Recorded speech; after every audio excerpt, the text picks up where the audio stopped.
Hi hello नमस्कार, मी शोभा आजच्या नवीन रेसिपीमध्ये तुम्हा सर्वांचे स्वागत करत आहे। आणि आज आपण आपल्या चॅनलवरती लाल भोपळ्याच्या तिखट पुऱ्या तयार केलेल्या आहेत, त्या आज आपण बघणार आहे। लाल भोपळ्याच्या तिखट पुऱ्या तयार करण्यासाठी आपण या ठिकाणी पिकलेला लाल भोपळा किसून घेतलेला आहे। पुऱ्या तयार करण्यासाठी आपण 1 वाटी लाल भोपळा किसून घेतलेला आहे। कढईमध्ये आपण 1 चमचा साजूक तूप गरम करून घेत आहे। किसलेला भोपळा आपण साजूक तुपामध्ये 4-5 मिनिटे परतून घेणार आहे। 2 मिनिटे झाकण ठेवून एक वाफ काढून घेतलेली आहे। भोपळ्याच्या किसातील पाणी आहे ते आपण परतून आटवून घेतलेले आहे। परत एकदा किसलेला भोपळा परतून घेत आहे।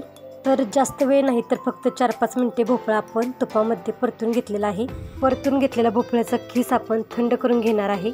5-6 हिरव्या मिरच्या, 1 चमचे धने आणि 1 चमचे जिरे पाणी न घालता मिक्सरला बारीक जाडसर फिरवून घ्यायचे आहे। तर अशा पद्धतीने आपण वाटण तयार करून घेतलेले आहे। तुपामध्ये परतून घेतलेला भोपळ्याचा किस आपल्याला थंड करून घ्यायचा आहे। भोपळ्याचा किस आपण थंड करून घेतलेला आहे। यामध्ये आपण तयार केलेले हिरव्या मिरचीचे वाटण घालत आहे। यामध्ये 1 चमचे पांढरे तीळ घालत आहे। थोडीशी हिंग पावडर यामध्ये आपण घालत आहे। मसाल्याच्या डब्यातील छोटा 1 चमचा आपण यामध्ये हळद पावडर घालत आहे। भोपळ्याच्या आपण लाल तिखट पुऱ्या तयार करत आहे, त्यासाठी आपण 1 चमचा लाल तिखट पावडर यामध्ये घालत आहे। 1 चमचा ओवा आणि 1 चमचा गरम मसाला यामध्ये घालत आहे आणि बारीक चिरलेली कोथिंबीर आपण यामध्ये घालत आहे। चवीनुसार मीठ घालून आपण हे सर्व मसाले एकत्र चांगले मिक्स करून घेत आहे। तर पहिल्यांदा आपण आपल्या चॅनेलवरती लाल भोपळ्याच्या घाऱ्या तयार केलेल्या आहेत आणि आज आपण लाल भोपळ्याच्या तिखट पुऱ्या तयार करत आहे। यामध्ये मी अजून 1 चमचा लाल तिखट पावडर टाकलेली आहे आणि हे सर्व मसाले एकत्र चांगले मिक्स करून घेतलेले आहेत। यामध्ये मी 2 चमचे बेसन आणि 1 वाटी तांदळाचे पीठ टाकून एकत्र मिक्स करून घेत आहे।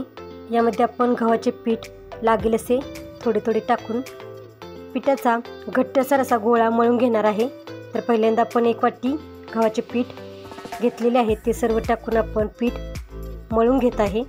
यामध्ये मी अजून अर्धी वाटी गव्हाचे पीठ घेऊन पिठाचा घट्ट असा गोळा मळून घेतलेला आहे।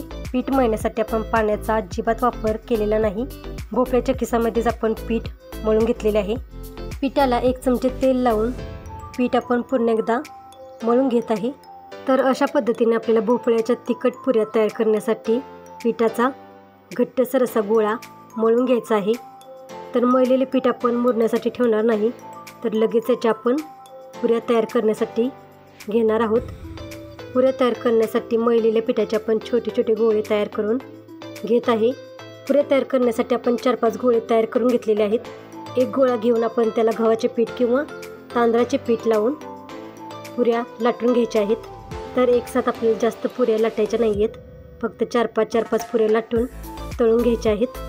तर जास्त पातळही नाही आणि जास्त जाडही नाही, आपण अशी पुरी लाटून घेणार आहे। तर अशा पुऱ्या आपण लाटून तळून घेणार आहे।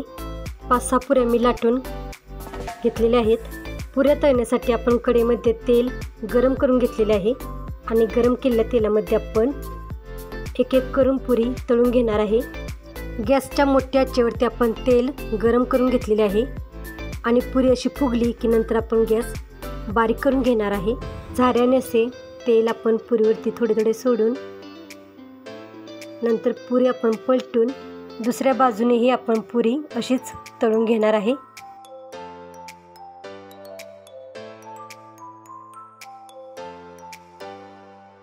पुरी दोन्ही बाजूंनी तळून झाल्यानंतर आणि पुरीला असा छानपैकी कलर आल्यानंतर पुरी आपण काढून घेणार आहे।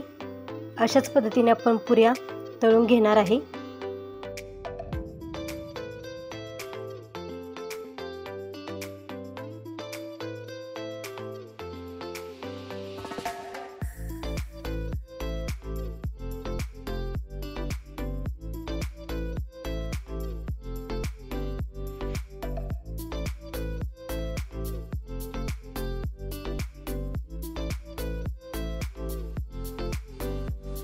तर अशा सोप्या पद्धतीने आपण लाल भोपळ्याच्या तिखट पुऱ्या तयार केलेल्या आहेत।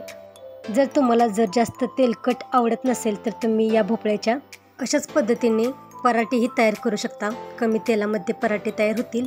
खमंग आणि चवदार अशा टेस्टी पुऱ्या तयार झालेल्या आहेत. तर आजची रेसिपी कशी वाटली ती कमेंटमध्ये नक्की सांगा. चॅनेलला अजून सबस्क्राईब केले नसेल तर चॅनेलला सबस्क्राईब करा आणि रेसिपी कशी वाटली तीही कमेंटमध्ये नक्की सांगा. आणि वेळात वेळ काढून रेसिपी बघितल्याबद्दल धन्यवाद.